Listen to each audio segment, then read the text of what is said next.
Hello student, YouTube के हमारे इस चैनल में आप सभी लोगों को स्वागत है। आज के इस वीडियो लेक्चर में हम लोग पढ़ने वाले हैं विद्युत फ्लक्स यानी इलेक्ट्रिक फ्लक्स। तो इलेक्ट्रिक फ्लक्स पढ़ने से पहले हम लोग थोड़ा सा पढ़ेंगे, जानेंगे क्षेत्रफल सदिश और घनकोण के बारे में। तो हम थोड़ा सा क्षेत्रफल सदिश और घनकोण के बारे में जानकारी के बाद फिर पहुंचेंगे हम लोग विद्युत फ्लक्स पे। तो चलिए सबसे पहले हम लोग शुरू करते हैं। क्षेत्रफल सदिश क्या होता है? क्षेत्रफल सदिश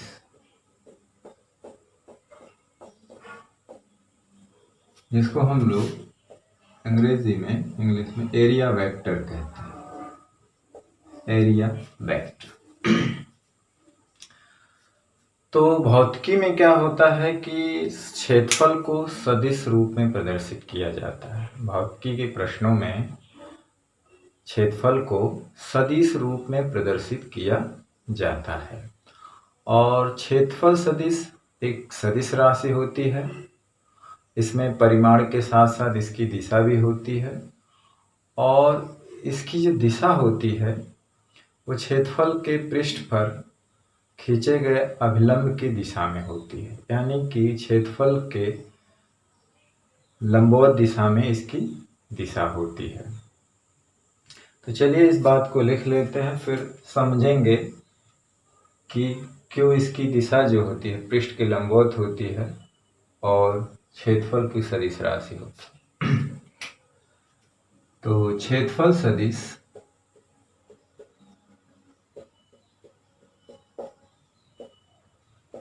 एक सदिश राशि है।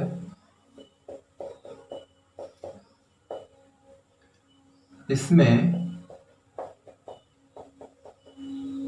परिमाण के साथ साथ दिशा भी होती है। इसकी दिशा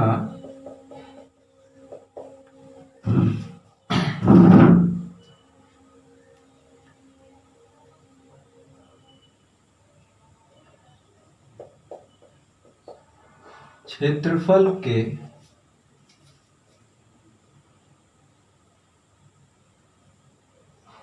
लंबवत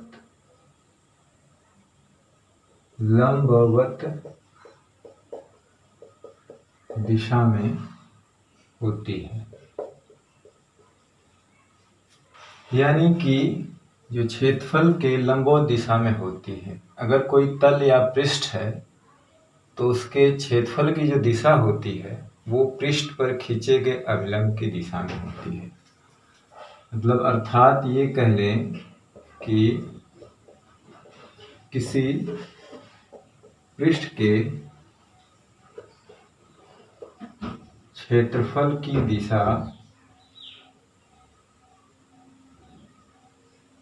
पृष्ठ पर खींचे गए अभिलंब की दिशा में होती है। अभिलंब की दिशा में होती है, किसी पृष्ठ पर खींचे गए अभिलंब की दिशा में होती है। मान लें कि ये एक पृष्ठ है जिसका क्षेत्रफल जो है मान लें a है, मतलब इस क्षेत्रफल का परिमाण a है। तो इस क्षेत्रफल की जो दिशा होगा इस पृष्ठ पर खींचे गए अभिलंब की दिशा में होगा। तो हम ये जो इसकी लंबाई जो होती है इसके क्षेत्रफल के परिमाण को व्यक्त करता है और हम एक एकांक वेक्टर ले लेते हैं इसकी दिशा में जो इसकी दिशा को व्यक्त करता है।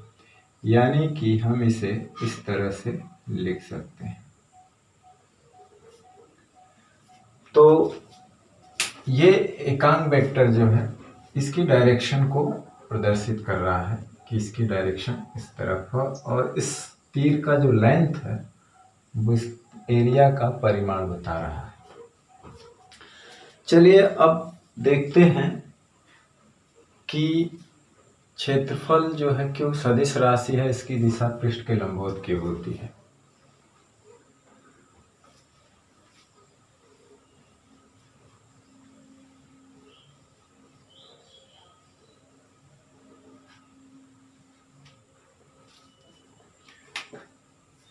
जैसे मान लें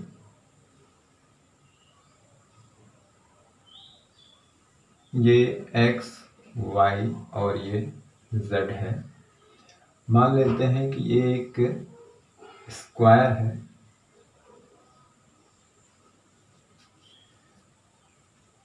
जिसकी लंबाई और चौड़ाई जो है वो a है।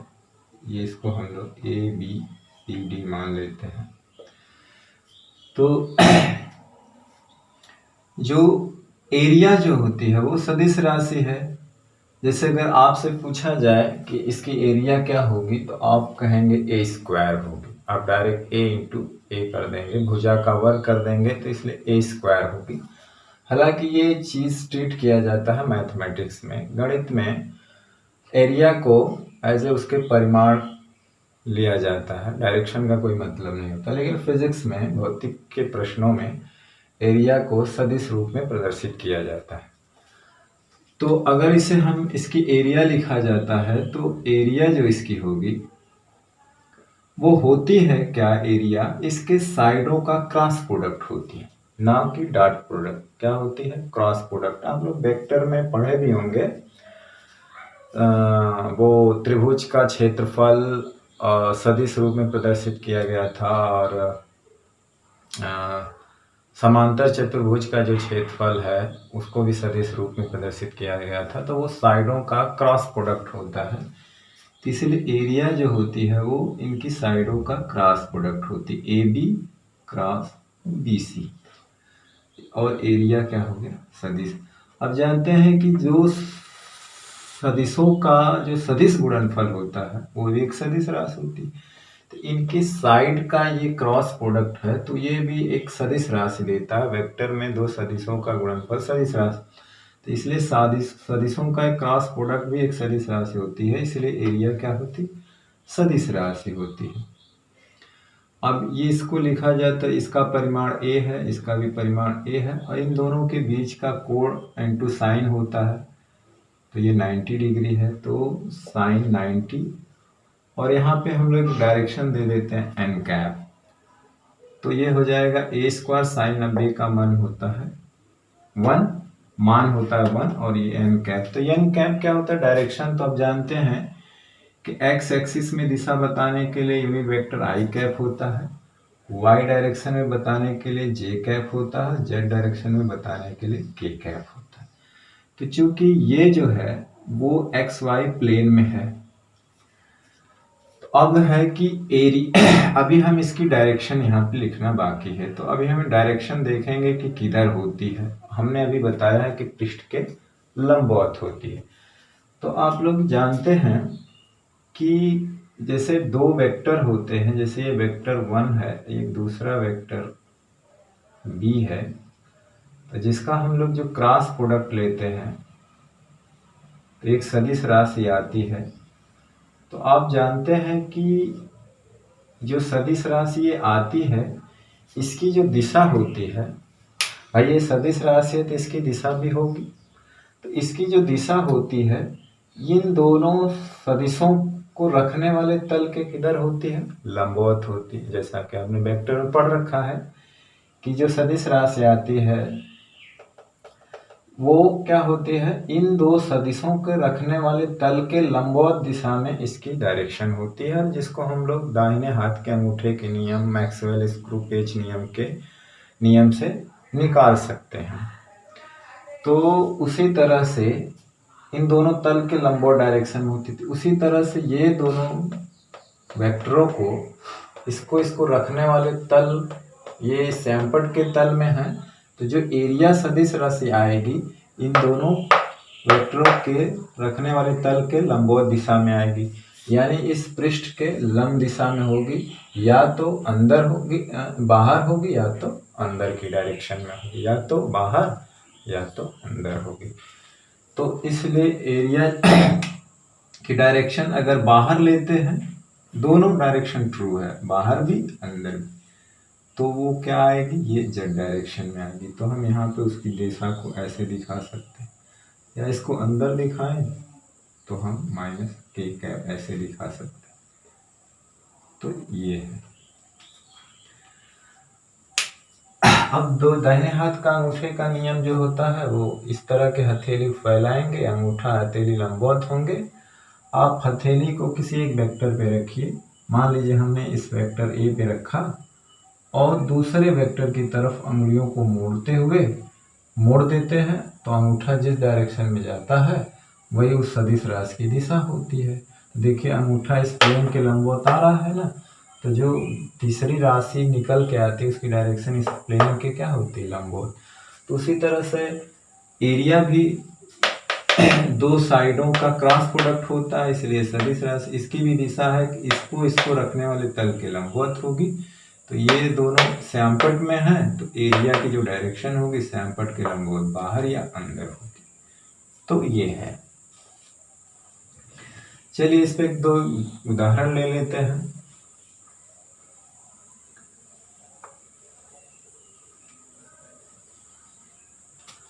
अब जैसे मान लीजिए कि ये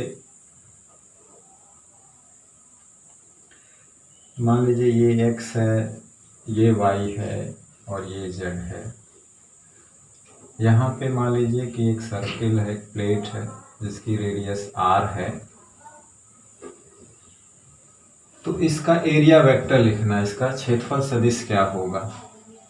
तो जाहिर सी बात है जब हम इसकी एरिया लिखेंगे तो एरिया तो परिमाण लिखेंगे पाई r स्क्वायर होगी। तो एरिया ये सदिश राशि है तो इसकी डायरेक्शन लिखना है।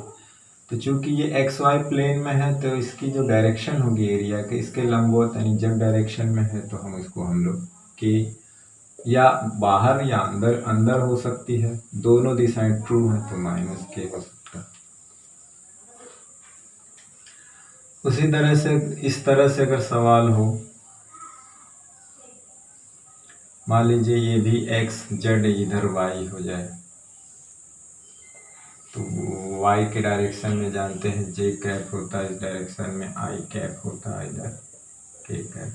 मान लीजिए ये स्क्वायर है। तो यहाँ पे मान लीजिए इसकी साइड ये है। अब इसका एरिया वेक्टर पूछे क्या होगा, तो आप एरिया निकालेंगे। Area a into A sine 90 होगा, तो वो तो 1 हो जाएगा यानी कि a स्क्वायर होगा। अब जाहिर सी बात है कि इसकी डायरेक्शन भी बताना, इस तल के लंबवत कौन आएगा, y। तो हम लोग यहाँ पे j कैप इसके अंदर भी जाएंगे तो -j कैप आएगा। तो ये जो हमने उदाहरण अभी लिया है ये दोनों, ये 2D सरफेस होते हैं। 2D मतलब द्विविमीय, 2D मतलब 2 डायमेंशनल यानी द्विविमीय। तो द्विविमीय जो सरफेस होते हैं जिसको हम लोग खुला सरफेस कहते हैं, ओपन सरफेस कहते हैं, तो उसमें पृष्ठों की दो दिशाएं होती हैं, क्षेत्रफल की दो दिशा होती, एक तल के लंबवत आउटवर्ड डायरेक्शन में बाहर और एक तल के लंबवत अंदर की दिशा में होती है। तो हम इस बात को लिख लेते हैं कि खुला सरफेस क्या होता है, और एक अभी आएगा 3D सरफेस, मतलब हम लोग क्लोज्ड सरफेस या मतलब उसी को बंद सरफेस कहते हैं। तो खुला पृष्ठ क्या होता है, जिसको हम लोग ओपन सरफेस कहते हैं, अंग्रेजी में ओपन सरफेस। तो जिसको हम लोग 2D भी कह सकते हैं। तो वही द्विविमीय पृष्ठ को खुला पृष्ठ कहते हैं, खुला पृष्ठ कहते हैं। द्विविमीय पृष्ठ को खुला पृष्ठ कहते हैं। अब जैसे क्या क्या आएगा इसमें, आपका आएगा वर्ग आ जाएगा, आयत आ जाएगा और वृत्त आ जाएगा। ये द्विविमीय पृष्ठ होते हैं जो खुले होते हैं, बंद नहीं होते हैं। इसमें जो होता है, इसमें क्षेत्रफल की दो दिशाएं होती हैं, क्षेत्रफल की दो दिशाएं होती हैं। इसमें क्षेत्रफल की क्या होती है, दो दिशाएं होती हैं। एक जो होती है पृष्ठ के लंबवत बाहर की ओर, दूसरी जो होती है पृष्ठ के लंबवत अंदर की ओर। पृष्ठ के लंबवत क्या होती है? अंदर की ओर। तो एक बाहर की ओर होती है, एक अंदर की ओर होती है। जैसा इसमें आपने अभी पहले लिखा था, तो एक पृष्ठ के बाहर, एक पृष्ठ के अंदर। एक आता है अब जिसको हम लोग बंद पृष्ठ कहते हैं। क्या कहते हैं? बंद पृष्ठ, जिसको हम लोग क्लोज्ड सरफेस कहा जाता है अंग्रेजी में। सरफेस, 3D सरफेस, त्रिविमी। तो जो त्रिविमी सर्फ पृष्ठ होते हैं, बंद पृष्ठ, त्रिविमी पृष्ठ जो होते हैं बंद पृष्ठ कहलाते हैं, पृष्ठ कहलाते। अब जैसे में आएगा अभी इसमें, जैसे गोला हो जाएगा और बेलन हो जाएगा, घन हो जाएगा, तो ये सब त्रिविमी होते हैं। खास बात यह है कि इसमें जो है कि इसमें इनके पृष्ठ की जो दिशा होती है, इनके पृष्ठ के क्षेत्रफल की, इनके पृष्ठ के क्षेत्रफल की जो दिशा होती है, की दिशा केवल पृष्ठ के लंबवत बाहर की ओर होती है। केवल पृष्ठ के लंबवत बाहर की ओर होती है। पृष्ठ के लंबवत क्या होती है? केवल बाहर की ओर होती है। इसमें अंदर वाली ट्रू नहीं होती है। इसमें पृष्ठ के अंदर नहीं लिया जाता और डिफाइन नहीं है। सिर्फ क्या होता है? पृष्ठ के लंबवत बाहर की ओर। जैसे यहाँ पे है बेलन, ले लीजिए, मान लीजिए ये बेलन है।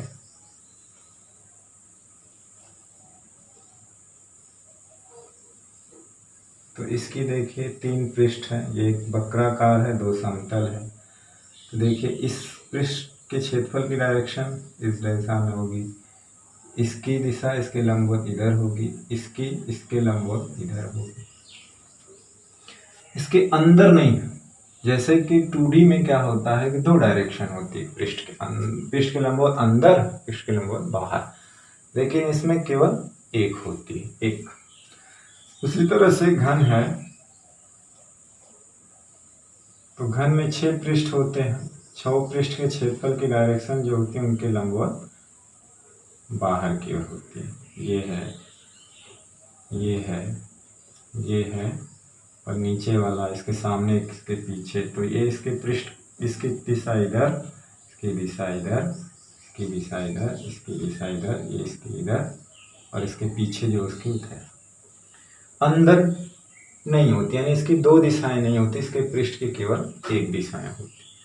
उसी तरह से गोला है, तो गोले की भी जो है पृष्ठ के लंबवत ही होती है। कहीं भी अगर हम इसका कोई सूक्ष्म पृष्ठ लेंगे, इसकी दिशा पूछी जाए तो इसके लंबवत बाहर की। यहाँ पे पूछा जाए तो इसके लंबवत बाहर की, यानी पृष्ठ के लंबवत ही बाहर की ओर होगी, अंदर की ओर नहीं।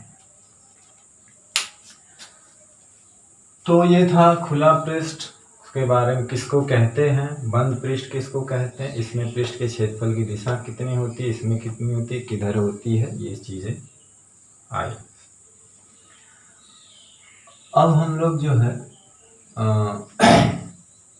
विद्युत फ्लक्स पर जाने से पहले घन कोण के बारे में पढ़ लेते हैं। हालांकि घन कोण जो है वो किताब में शायद एनसीईआरटी में नहीं दिया हुआ है। हालांकि गॉस प्रमेय में जो हमने बताया इसका यूज है, और क्षेत्रफल सदिश का भी यूज है, जो हमने बताया ये भी यूज है, और घन कोण का भी यूज है। और गॉस प्रमेय, जो गॉस लॉ है, उसको प्रूफ करने में थोड़ा सा हेल्प करेगा। तो अगला हमारा जो टॉपिक है वो घन कोण यानी सॉलिड एंगल है, जिसका मात्रक स्टेरेडियन होता है, आप लोग पढ़ चुके होंगे। तो घन कोण मतलब इसको हम लोग सॉलिड एंगल कहते हैं अंग्रेजी में।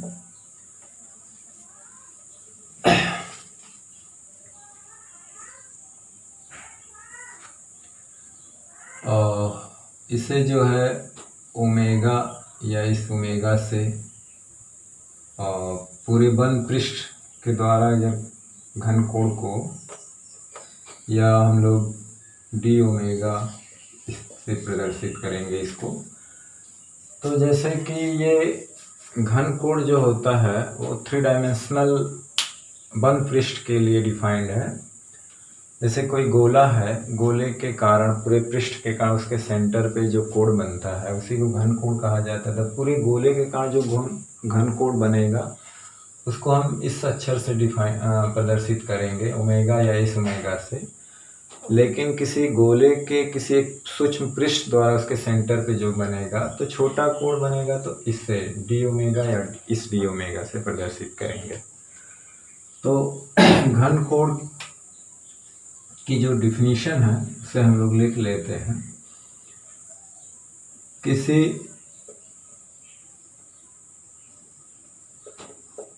गोले के किसी पृष्ठ द्वारा गोले के किसी पृष्ठ द्वारा गोले के केंद्र पर बना त्रिविमीय कोण घन कोण कहलाता है। किसी गोले के किसी पृष्ठ द्वारा गोले के केंद्र पे बना त्रिविमीय कोण घन कोण कहलाता है। और अथवा इसको हम एक तरह से और परिभाषित कर सकते हैं कि किसी बिंदु पर किसी पृष्ठ द्वारा निर्मित त्रिविमीय कोण को घन कोण कहते हैं। इसका मात्रक जो होता है वो स्टेरेडियन होता है। स्टेरेडियन, जिसको हम लोग S प्रदर्शित करेंगे, होता है। इसका मात्रक स्टेरेडियन होता है। अब ये तो है इसकी डिफिनीशन। अब इसको आंकिक रूप में कैसे लिखते हैं, इसका फॉर्मूला कैसे लिखते हैं, कैसे प्रदर्शित करते हैं इसको। तो आंकिक रूप से जो घन कोण होता है, अब देखिए किसी गोले के किसी पृष्ठ द्वारा गोले के केंद्र पर बना त्रिविमीय कोण घन कोण कहलाता है। तो घन कोण जो है पृष्ठ के क्षेत्रफल, चूंकि हम पूरा क्षेत्रफल नहीं ले रहे हैं, गोला का कोई सूक्ष्म क्षेत्रफल ले रहे हैं, जिसको हम लोग डीए कहते हैं या डीएस कह सकते हो। यस से भी प्रदर्शित किया जाता है क्षेत्रफल को, ए से भी। तो आंकिक रूप से घन कोण जो है वो पृष्ठ के क्षेत्रफल डीए गोले के, यहाँ लिख सकते हैं गोले के, तथा गोले की त्रिज्या इसलिए r के वर्ग के अनुपात के बराबर होता। दूसरी डिफिनेशन के हिसाब से क्या लिख सकते हैं कि जो घन कोण होता है, घन कोण पृष्ठ के क्षेत्रफल, जिस पृष्ठ द्वारा किसी बिंदु पे बनाया जा सकता है, दिए, तथा बिंदु से पृष्ठ तक की लंबवत दूरी, जैसे वो लंबवत दूरी मान लो r है, के वर्ग के अनुपात के बराबर होता, यानी इस हिसाब से जो घन कोण होता है सूक्ष्म पृष्ठ द्वारा वो dA/r²। देखिए गोले की त्रिज्या भी पृष्ठ पर लंब होती है, और दूसरी परिभाषा भी है कि वो बिंदु से उस पृष्ठ तक की लंबवत दूरी का वर्ग और पृष्ठ का क्षेत्रफल और दूरी का वर्ग का अनुपात ही घन कोण कहलाता है, वो जो निर्मित होता है।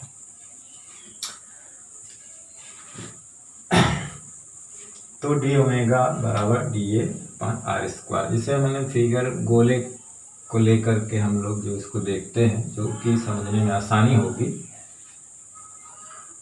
यानी कि जैसे ये गोला है और ये उसका सेंटर O है। अब इसका कोई एक पृष्ठ हमने ले लिया, ये जिसकी एरिया dA है, और ये जो है इस पे त्रिविमी यानी कि चारों ओर से ये जो कोण है इस पे वो d ओमेगा बन रहा है। तो जो ये रेडियस है वो मान लीजिए r है, तो d ओमेगा जो इस पे निर्मित होता है वो डिफाइंड है dA/r²। अब चूंकि हमें इस पूरे गोले के कारण सेंटर पे कितना कोण बन रहा है, तो हम क्या करेंगे, इस पृष्ठ जो सूक्ष्म पृष्ठ है, ऐसा ही जितने भी इसमें पृष्ठ होते हैं सबको क्या करेंगे, जोड़ देंगे। यानी कि इस पृष्ठ जो ये हमारा सूक्ष्म क्षेत्रफल dA है, तो dA करके पूरे पृष्ठ को घेर देंगे। तो क्या मतलब है कि हम इसको ऐड करते जाएंगे इस तरह से, यहाँ पे ऐसे बनेगा, यहाँ पे ऐसे, तो dA जोड़ते जाएंगे। तो हम यहाँ पे समेशन का निशान लगा देंगे, या तो इंटीग्रेशन का निशान लगाया जाता है। तो इसे हम लोग ओमेगा कहेंगे क्योंकि पूरे पृष्ठ के द्वारा इस पे बनेगा, और ये पूरा पृष्ठ का एरिया क्या हो जाता है गोले का, वो होता है 4πr²। अगर रेडियस r है तो r² कट गया, 4π। यानी किसी गोले के कारण उसके सेंटर पे कितना घन कोण बनता है, तो बनता है 4π। कितना बनता है, 4π। तो गोले के सेंटर पे घन कोण हमारा 4π। कोई जरूरी नहीं, जैसे कोई भी बंद पृष्ठ हो उसके सेंटर पे कितना घन कोण बनेगा, तो वो होगा 4π। ठीक। अब मान लीजिए कि कभी कभी ऐसा होता है कि जो पृष्ठ हमने लिया है, मान लीजिए कि एक पृष्ठ है और एक पॉइंट है, इस पे निर्मित त्रिविमी मतलब इस तरह से चारों ओर से, यहाँ पे जो निर्मित घन कोण d ओमेगा है, यहाँ से इसकी जो लंबवत दूरी है वो r होती है। मान लेते हैं कि जो लंबवत पृष्ठ है वो लंबवत ना हो करके तिरछे है। सपोज करिए कि थोड़ा सा तिरछे है, ऐसे है।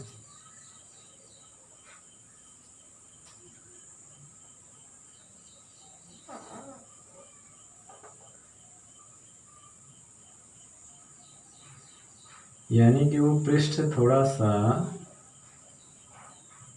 तिरछी डायरेक्शन में है।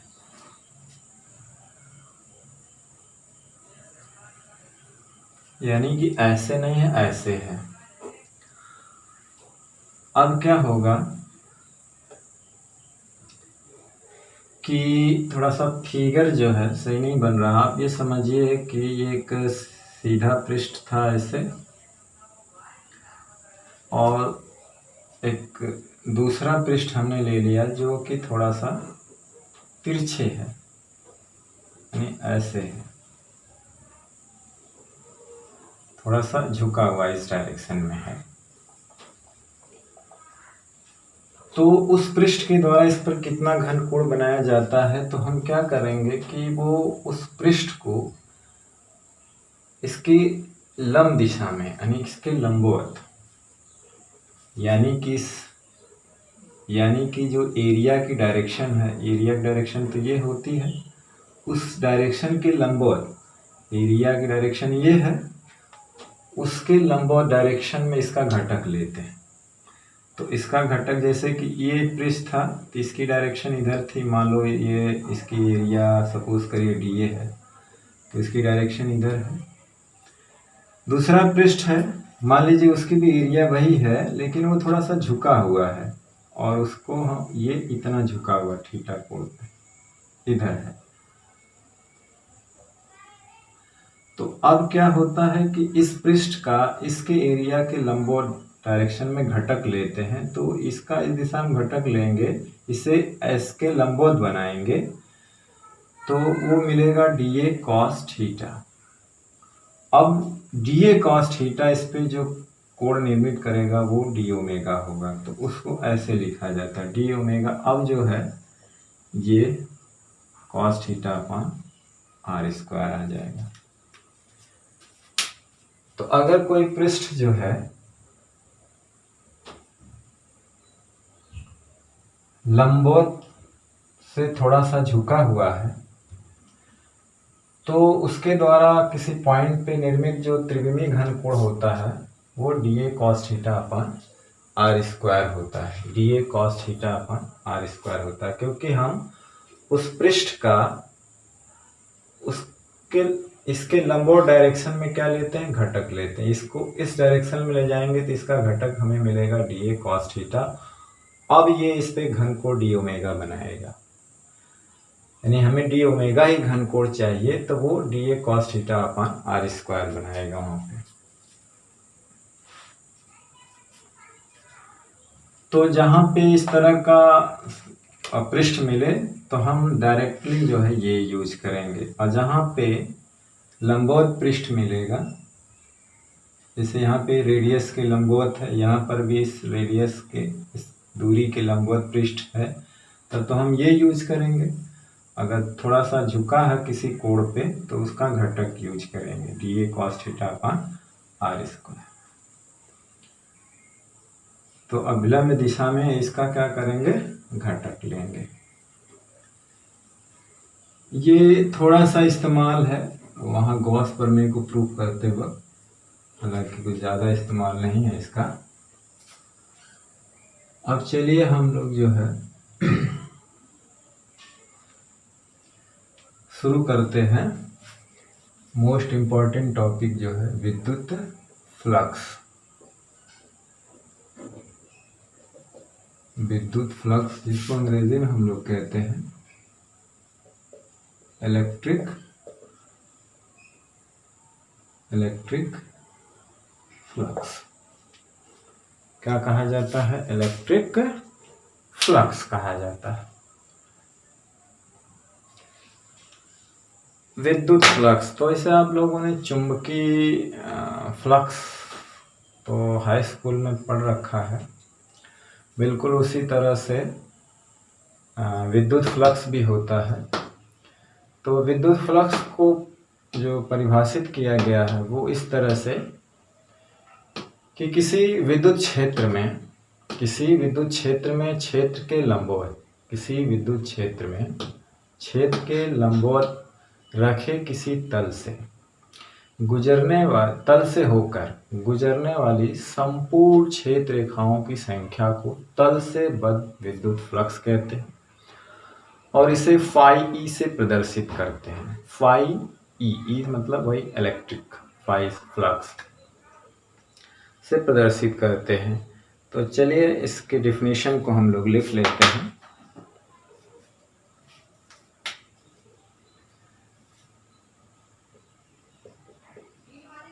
किसी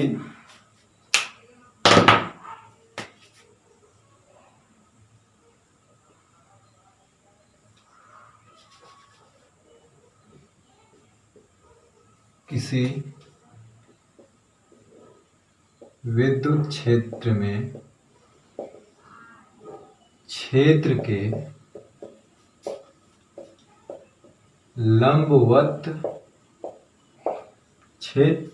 लंबवत रखे तल से होकर गुजरने वाली संपूर्ण क्षेत्र रेखाओं की संख्या को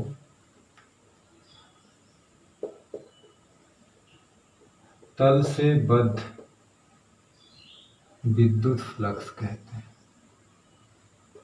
विद्युत फ्लक्स कहते हैं। इसे फाई ई से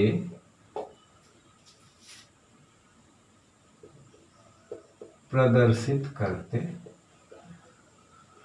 हालांकि अभी इसका मात्रक बीमा एक ऐसी राशि होती है, आगे हम लोग लिखेंगे। तो किसी विद्युत क्षेत्र में छेद के लंबवत रखे तल से होकर गुजरने वाली संपूर्ण क्षेत्र रेखाओं की संख्या को तल से बद्ध विद्युत फ्लक्स कहते हैं। इसे फाई ई से प्रदर्शित करते हैं। चलिए अभी इसके फार्मूले से पहले हम लोग ध्यान लेते हैं कि ये किस किस चीज पर निर्भर करता है। तो ये दो चीजों पे निर्भर करता है। फाई ई जो है वो निर्भर करता है इलेक्ट्रिक फील्ड पर, विद्युत क्षेत्र की तीव्रता पर, और दूसरा ये निर्भर करता है उस तल के एरिया पर जिसको हम क्षेत्र में इसके लंबवत रखे हैं। वो कैसे कि जैसे कि मान लेते हैं कि कोई तल है और उस क्षेत्र में छेद के लंबवत रखा गया है, विद्युत क्षेत्र की डायरेक्शन है उसमें इसके लंबवत रखा गया है। अगर हम यहाँ पे मान ले हमने यहाँ पे एक ही लाइन दिखाया, आप अपनी मर्जी के ऊपर है, कई लाइन इसे पास करवा सकते हो, अपनी मर्जी के ऊपर है। अगर हम यहाँ पे ई की वैल्यू बढ़ा देते हैं, इस स्थान पे ई का मान क्या करते हैं, बढ़ा देते हैं, तो ई की वैल्यू बढ़ाने का मतलब ये है कि अगर हम उसको क्षेत्र रेखाओं की भाषा में कहें तो क्षेत्र रेखाओं की भाषा में कहें तो हम कहेंगे ई का अधिक होना मतलब है कि क्षेत्र रेखाओं की सघनता अधिक होना, यानी उसकी डेंसिटी अधिक होना। यानी कि जहाँ पे विद्युत क्षेत्र रेखाओं का घनत्व का मतलब है कि जहाँ पे क्षेत्र रेखाएं बिल्कुल पास पास हों, सटी हो, वहाँ पे विद्युत क्षेत्र की तीव्रता बहुत अधिक होती है। तो कहने का मतलब ये है, मान लेते हैं कि जैसे यहाँ पे दूर दूर है, क्षेत्र रेखाएं क्या है, थोड़ा दूर दूर है, ठीक। अब हमने क्या किया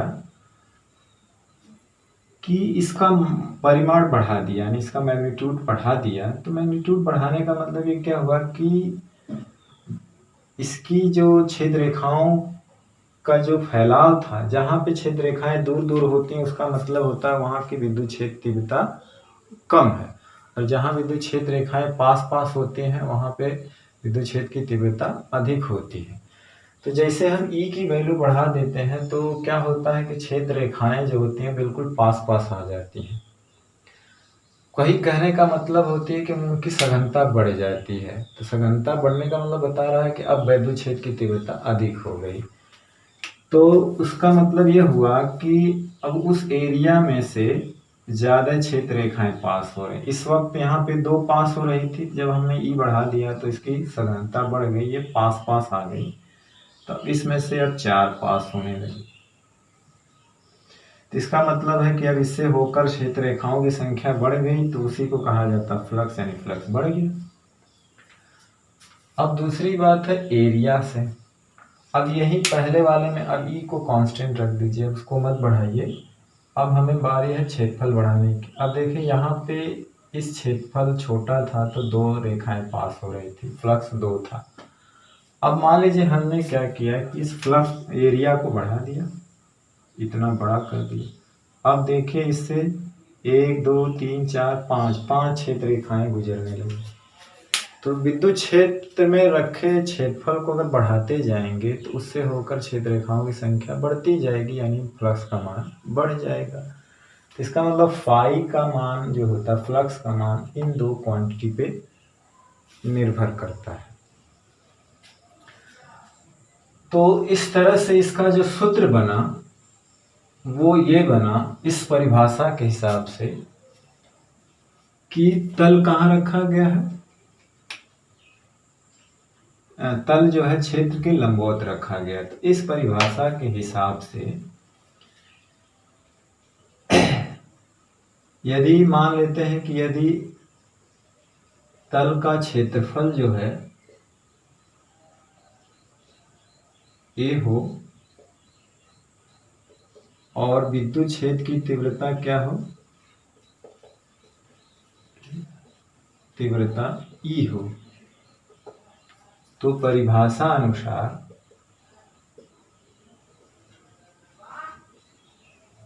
विद्युत फ्लक्स जो होगा हमारा वो E इंटू ए होगा, डॉट E इंटू ए। अभी हम लोग इसको आगे देखेंगे कि यही आएगा, इस परिभाषा के हिसाब से फाई E इंटू ए आएगा। अभी इसके बाद हम लोग इसका एक समान जनरल फार्मूला डेवलप करेंगे, तो उसमें कंडीशन जब हम लगाएंगे तो यही आएगा। कब? जब तल जो होगा वो क्षेत्र के लंबवत रखा हो। तो तल का क्षेत्रफल अगर ये हो और उस वक्त उस जगह में विद्युत क्षेत्र की तीव्रता ई हो, तो परिभाषा अनुसार विद्युत फ्लक्स जो है ई के होता है। अब मान लेते हैं कि अभी हम इसके मात्रक बीमा आगे पढ़ेंगे। अब अगर हम मान लेते हैं कि तल क्षेत्र जो है वो तल के लंबवत ना होकर के किसी अन्य डायरेक्शन में हो, यानी कि मान लें कि यदि विद्युत क्षेत्र की जो दिशा है वो तल यानी कि पृष्ठ जो रखा हुआ है, तल कहे या पृष्ठ दिशा, तल के लंबवत न होकर किसी कोण पर हो, किसी कोण थीटा पर हो, किसी कोण थीटा पर हो। जैसे हम यहाँ पे दो फिगर बनाएंगे समझाने के लिए। मान लेते हैं कि ये एक तल है, ये जिसका डायरेक्शन जो होती है इस दिशा में है, मान लीजिए इसकी एरिया ये है, और इस स्थान पे विद्युत क्षेत्र की जो डायरेक्शन है वो इधर है, ये।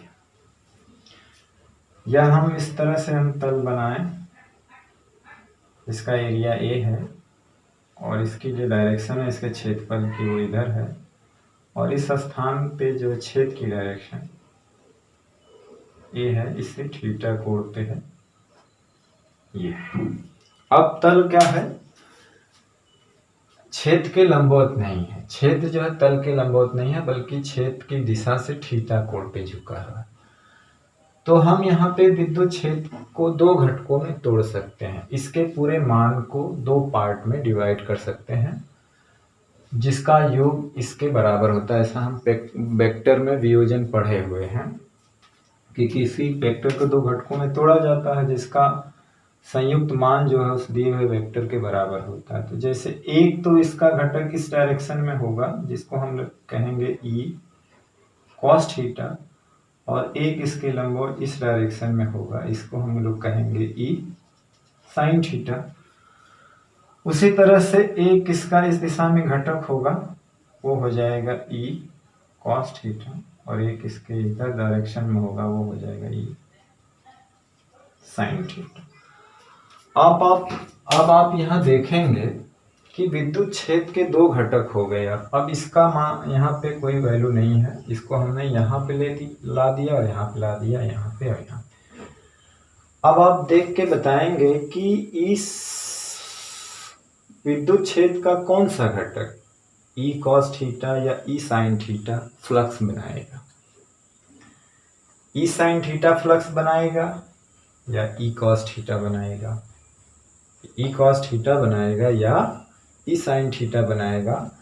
तो अब आप देख रहे हैं कि कौन सा घटक जो है पृष्ठ के लंबवत है। जो घटक पृष्ठ के लंबवत होगा, क्योंकि डिफिनेशन में ही है कि तल विद्युत क्षेत्र के कैसा होना चाहिए, लंबवत। तो कौन सा घटक तल के लंबवत पड़ेगा, ई कॉस थीटा। और ई साइन थीटा क्या है, वो तल के तो समांतर पड़ेगा। ये पूरा घटक जो है उस तल के बाहर निकल जाएगा, यानी वो कोई फ्लक्स नहीं बनाएगा। फ्लक्स का मतलब उस तल से होकर गुजरना चाहिए, उसके अंदर से जाना चाहिए। ये तो इस प्रकार से हम देख रहे हैं कि विद्युत क्षेत्र का ई कॉस थीटा घटक ही विद्युत फ्लक्स बना रहा है। ई साइन थीटा विद्युत फ्लक्स नहीं बना रहा है, क्योंकि ये घटक तल के समांतर है और ये इसमें से प्रवेश नहीं, इसके बाहर से निकल जाएगा, कोई फ्लक्स नहीं बनाएगा। ई कॉस थीटा इसके तल के लंबवत और ये इससे होकर जाएगा, तो यही फ्लक्स बनाएगा। तो इस आधार पे विद्युत फ्लक्स क्या होगा, तल से बद्ध विद्युत फ्लक्स, तल से बद्ध विद्युत फ्लक्स क्या होगा, फाई ई। तो हम देख रहे हैं ये होता दोनों का डॉट ये, तो हम यहाँ लिखेंगे ई कॉस थीटा, क्योंकि ई और ए पर ही निर्भर करता, अभी हमने बताया था, इनटू ए। या इसको हम ऐसे लिखें ई ए कॉस थीटा। तो आप देख रहे हैं कि आपने वेक्टर में पढ़ा है कि दो सदिशों का जो डॉट प्रोडक्ट होता है, जैसे मान लीजिए दो सदिश ए और बी, इनका जो डॉट प्रोडक्ट होता है वो ए बी कॉस थीटा होता है। थीटा जो है इन दोनों के बीच का कोण होता है। और यहाँ पर भी देख रहे हैं थीटा ई और ए के बीच का कोण है। तो इसे हम लोग अगर हम इस वेक्टर के रूप में लिखें इसको, तो लिखेंगे E dot vector A, E vector dot A vector. तो ये और ये तो समान फार्मूला है। हम थीटा का मान चेंज कर करके फाई ई की वैल्यू पता कर सकते हैं कि किस पृष्ठ से कितना फ्लक्स गुजरेगा। इस आधार पे इसकी एक डिफिनीशन और बनती है।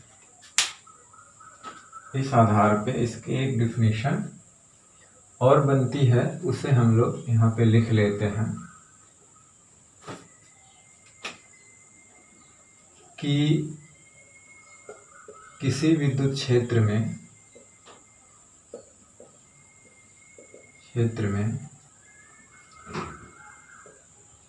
रखे तल से बद्ध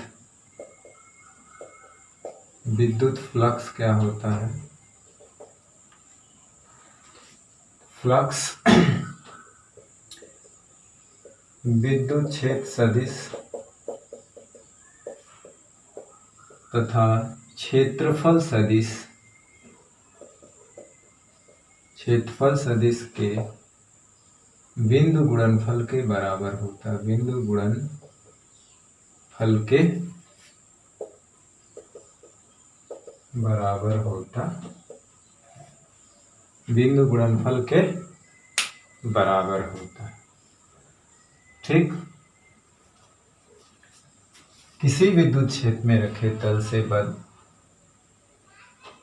विद्युत फ्लक्स विद्युत क्षेत्र सदिश, मतलब वेक्टर ई, क्षेत्रफल सदिश वेक्टर ए, ये के बिंदु गुणनफल के बराबर होता है। अब यहाँ पे देख रहे हैं इस फार्मूले से, देखिए तो फ्लक्स का मान तीन चीजों पे निर्भर कर, तीन राशियों ई ए थीटा। विद्युत फ्लक्स का मान कितनी राशियों पे निर्भर कर रहा है, तीन राशियों पे निर्भर कर रहा है। चलिए सॉरी, इसके आगे बढ़ने से पहले हम इसका जो है अभी हम इस पे आते हैं, इसका जो है मात्रक लिख लेते हैं और बीमा उमा लिख लेते हैं।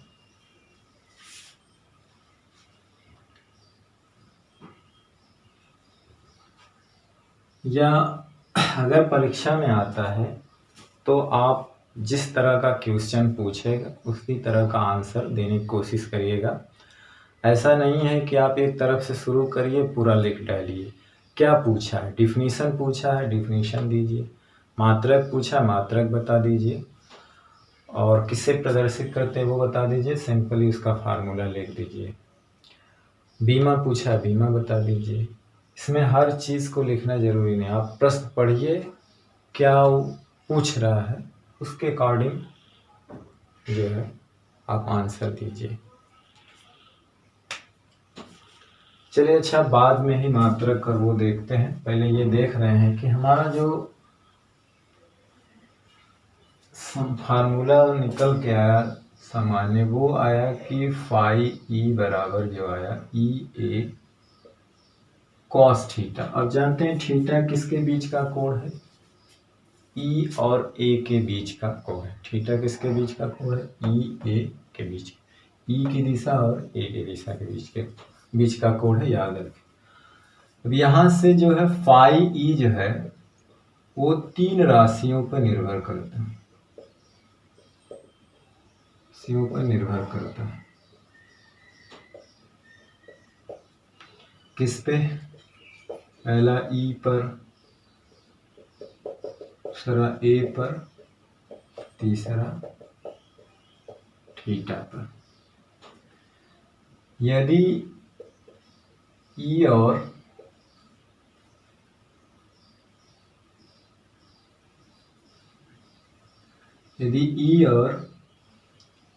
ए का मान जो है नियत हो तो फाई का मान थीटा पर निर्भर करता है।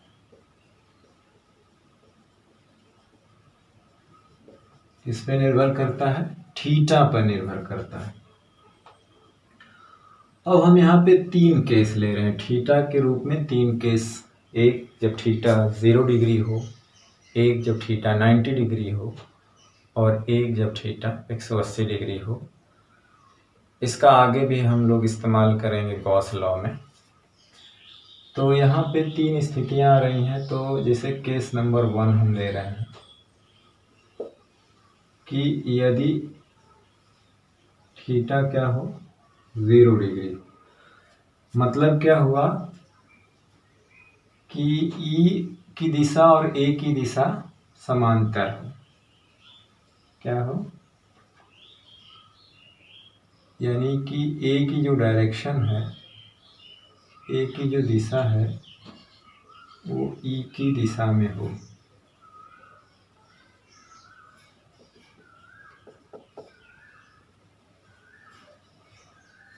यानी कि जैसे ये मान लीजिए हमारा एक पृष्ठ है,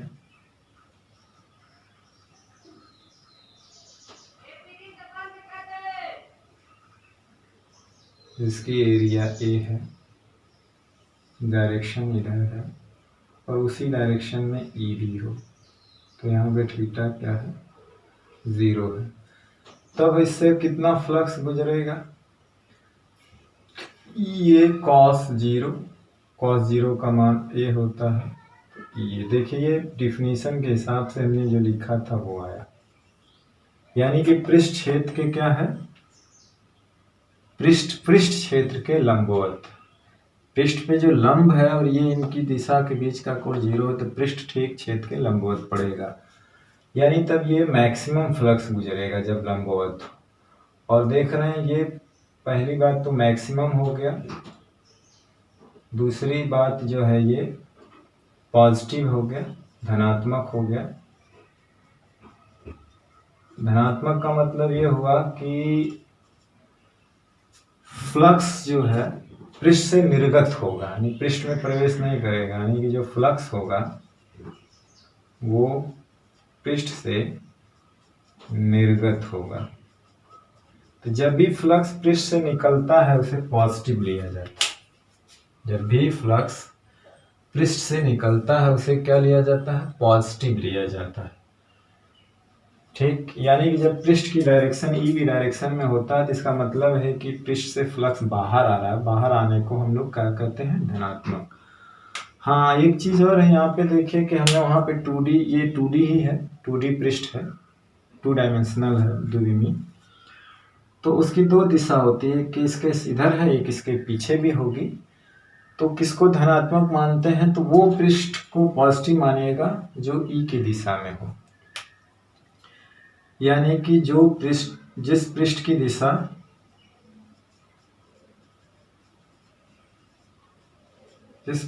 दिशा छेद की दिशा में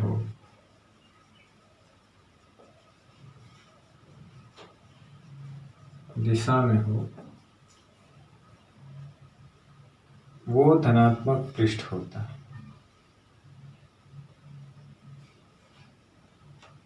यानी जिस पृष्ठ की दिशा जो है विद्युत छेद की दिशा में हो, तो उसे पॉजिटिव मानिएगा, उसकी दिशा को क्या मानिएगा, वो दिशा पॉजिटिव दिशा होती है, दिशा में हो तो वो पॉजिटिव दिशा होती है, पृष्ठ की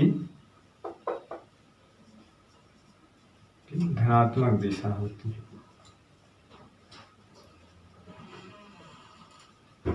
और इसके विपरीत ऋणात्मक होती है। चलिए इसके दूसरे केस में,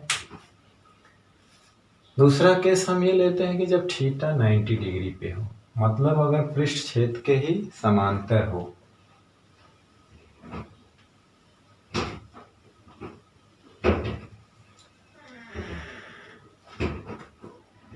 दूसरी कंडीशन क्या है, कंडीशन 2 केस 2 क्या हमारा है कि जब थीटा कितना हो 90 डिग्री हो, थीटा कितना हो 90 डिग्री, अर्थात क्या हो, पृष्ठ जो हो, अर्थात पृष्ठ छेद की दिशा के समांतर हो। मतलब है कि उसका पृष्ठ समांतर हो जाएगा, लेकिन उसकी दिशा जो छेदफल सदिश की दिशा उसके लंबवत होगी। यानी सपोज करिए कि ये जो है पृष्ठ है,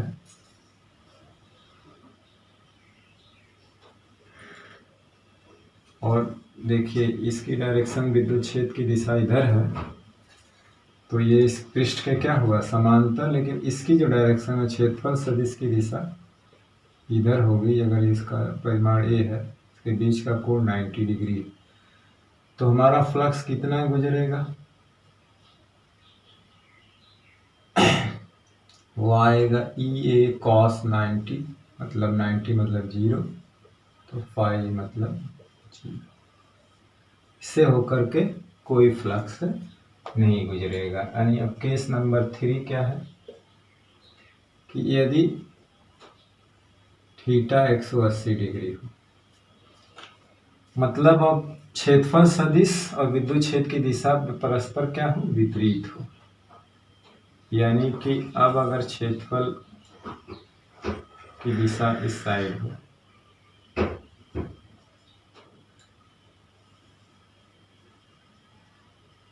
इसका मैग्नीट्यूड ए है, और छेद की डायरेक्शन किधर हो, विद्युत छेद की दिशा इधर हो, यानी इनके बीच का कोण कितना हो 180।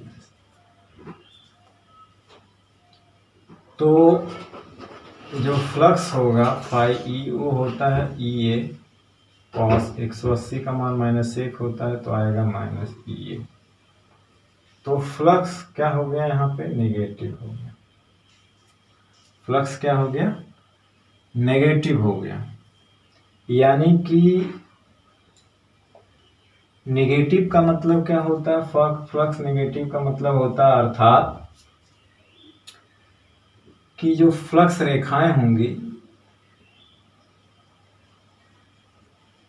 जो फ्लक्स रेखाएं होंगी वो पृष्ठ में प्रवेश करेंगी, पृष्ठ में क्या करेंगे, प्रवेश करेंगी। तो अगर जब फ्लक्स रेखाएं पृष्ठ में प्रवेश करेंगी तो विद्युत फ्लक्स का मान नेगेटिव हो गया, अर्थात फ्लक्स रेखाएं पृष्ठ में प्रवेश करेंगी। यानी कि पृष्ठ की डायरेक्शन इधर है, फ्लक्स रेखाएं इधर से उसको अंदर प्रवेश करेंगी। और जब थीटा वाई 0 था तो बाहर निकल रहे, तो बाहर फ्लक्स रेखाएं निकल रही हैं, इसका मतलब वो पॉजिटिव फ्लक्स होगा। पर छेद रेखाएं पृष्ठ में प्रवेश करेंगी तो वो नेगेटिव होगा।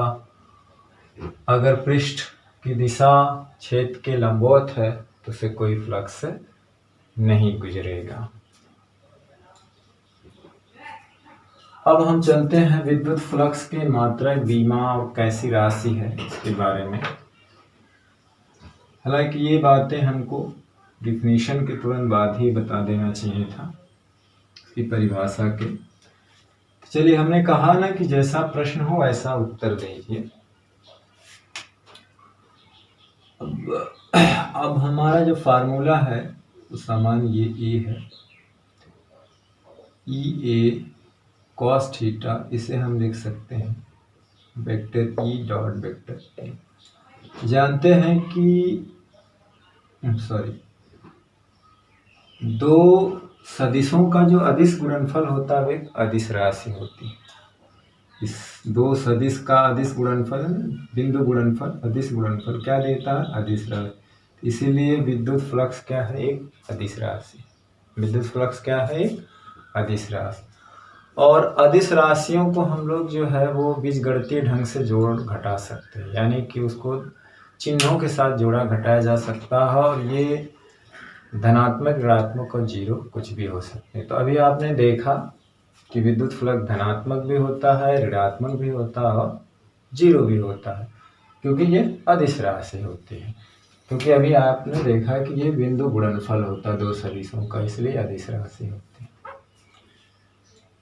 तो विद्युत फ्लक्स जो होता है, फ्लक्स अदिश राशि है। यह जो है धनात्मक, ऋणात्मक व शून्य हो सकता है। इसका जो मात्रक होता है, इसका मात्रक होगा, देखिए यहाँ पे इसका मात्रक होता है न्यूटन पर कूलाम,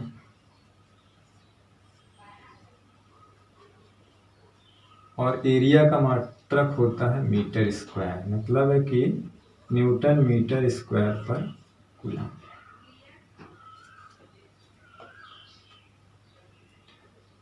इसका मात्रक क्या हुआ? न्यूटन मीटर स्क्वायर पर कूलाम। इसी को हम लोग वोल्ट मीटर भी कहते हैं। आर जो है अथवा इसका एक और मात्रक होता है। अन्य मात्रक में क्या होता है? अन्य मात्रक हम लोग इसको वोल्ट मीटर भी कहते हैं। वोल्ट मीटर होता है, वोल्ट मीटर। ये वोल्ट मीटर कैसे आया? क्योंकि विद्युत क्षेत्र का एक, अभी आगे देखेंगे जस्ट अगले चैप्टर में, कि इसका एक मात्रक जो होता है वो वोल्ट पर मीटर भी होता है। ई का मात्रक क्या होता है? वोल्ट पर मीटर। एरिया का मात्रक होता है मीटर स्क्वायर, एक मीटर कट गया तो वोल्ट मीटर आया। ठीक, इस तरह से आप समझ सकते हैं।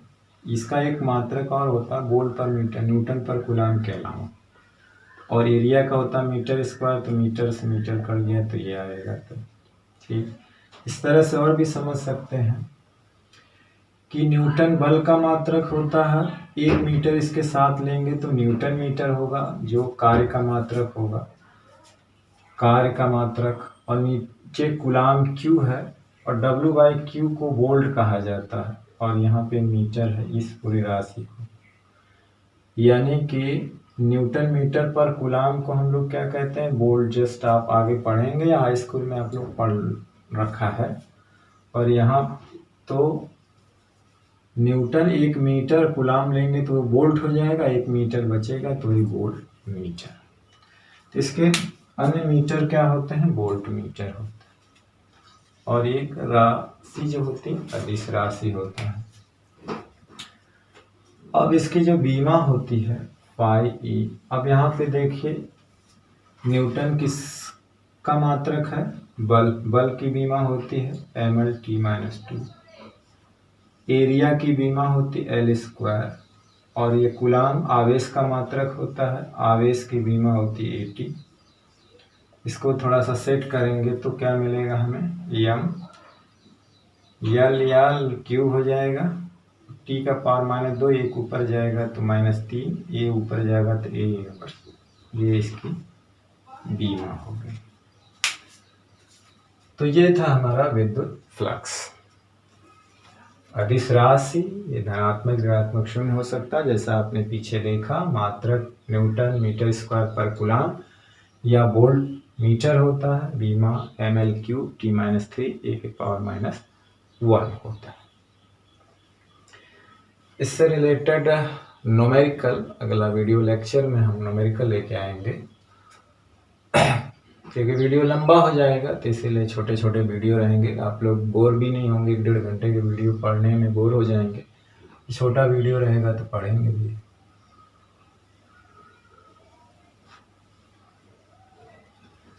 अब देखिए इसमें कुछ बातें हैं विद्युत फ्लक्स से रिलेटेड,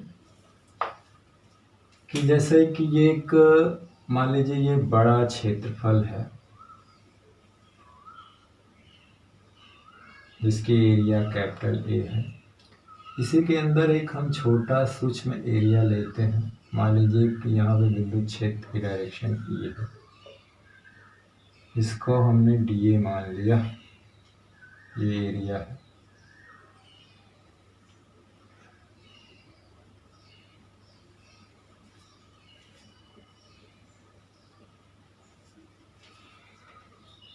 अब पूछा जाए,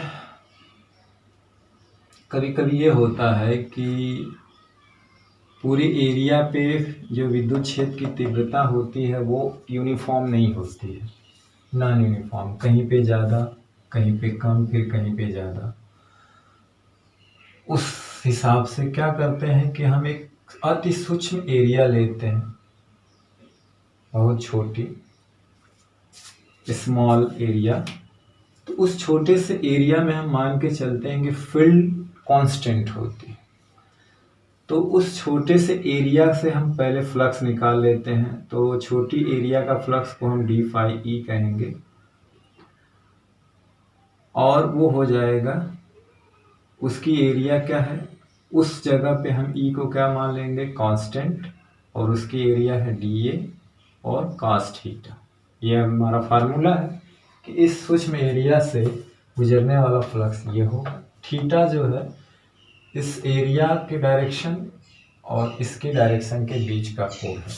मान लीजिए अगर दोनों की डायरेक्शन सेम है तब तो वो 0 हो जाएगा, या किसी थीटा कोण पे है तो ये हो जाएगा। अब पूरे पृष्ठ से कितना फ्लक्स गुजरेगा, पूरे पृष्ठ के लिए क्या करेंगे, हम एक तरीका जानते हैं मैथ में, कैलकुलस में, कि इंटीग्रेट कर देते हैं, इंटीग्रल कर देंगे। मतलब इंटीग्रेट करना मतलब जोड़ना होता है। अब इसी तरह से छोटे छोटे ये जो एरिया पार्ट है, इसी का हम क्या कर देंगे, इंटीग्रेट कर देंगे सुटेबल लिमिट के हिसाब से। तो वो पूरे एरिया से कितना फ्लक्स गुजरेगा वो दे देगा। तो पूरे एरिया से जो फ्लक्स निकालना हमें, तो उसे phi e कहेंगे, और इसी का हम लोग कर देंगे इंटीग्रेशन। लिमिट हमारी, अब यहाँ पे पूरा एरिया ए है तो हमने लिमिट ए रखा है। अब वो क्वेश्चन के हिसाब से दिया रहेगा किस तरह का लिमिट लेना, तो हम इस तरह से इंटीग्रेट करके हम पूरे एरिया से फ्लक्स को निकाल सकते हैं कितना गुजरेगा।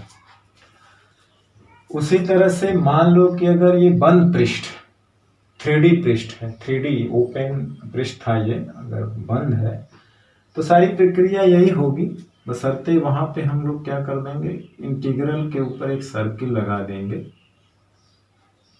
ये जो है पूरे पृष्ठ के लिए यहाँ पे ये था E dA cos थीटा, और ये बंद पृष्ठ, यदि पृष्ठ बंद हो, क्या हो, बंद हो, तो यदि पृष्ठ बंद हो तो phi e बराबर, बस वही इंटीग्रल के ऊपर एक सर्किल लगा, सर्किल का मतलब है क्लोज सरफेस के लिए, तो ये इस्तेमाल करेंगे। और एक खुला पृष्ठ हो तो ये इस्तेमाल करेंगे। तो यहाँ पे हम लोग इंटीग्रल का सहारा लेकर के फ्लक्स निकाल सकते हैं उस केस में जबकि उस पूरे पृष्ठ पे ई का मान कांस्टेंट ना हो। ठीक, तो हम इंटीग्रेट कर करके पूरे पृष्ठ द्वारा हम फ्लक्स निकाल सकते हैं। तो इन दोनों तीनों का उपयोग है आगे वाला टॉपिक, जिस गॉस लॉ में बहुत अच्छे से इसका उपयोग किया गया है। और गॉस लॉ एक ऐसा लॉ है जो बहुत अच्छी तरह से किसी भी पृष्ठ पे अगर चार्ज बिखरा हुआ है तो उसके कारण किसी पॉइंट पर विद्युत क्षेत्र की तीव्रता आसानी से पता किया जा सकता है। वो हर कंडीशन में एप्लीकेबल होता है गॉस लॉ। तो मुझे लगता है कि आपको बातें समझ में आई होंगी और आज का वीडियो अब यहीं पे ख़त्म करते हैं और अगले वीडियो लेक्चर में हम इससे रिलेटेड कुछ न्यूमेरिकल लेके आएंगे। और आप लोग पढ़ाई करते रहिए तब तक। All the very best. Thank you very much.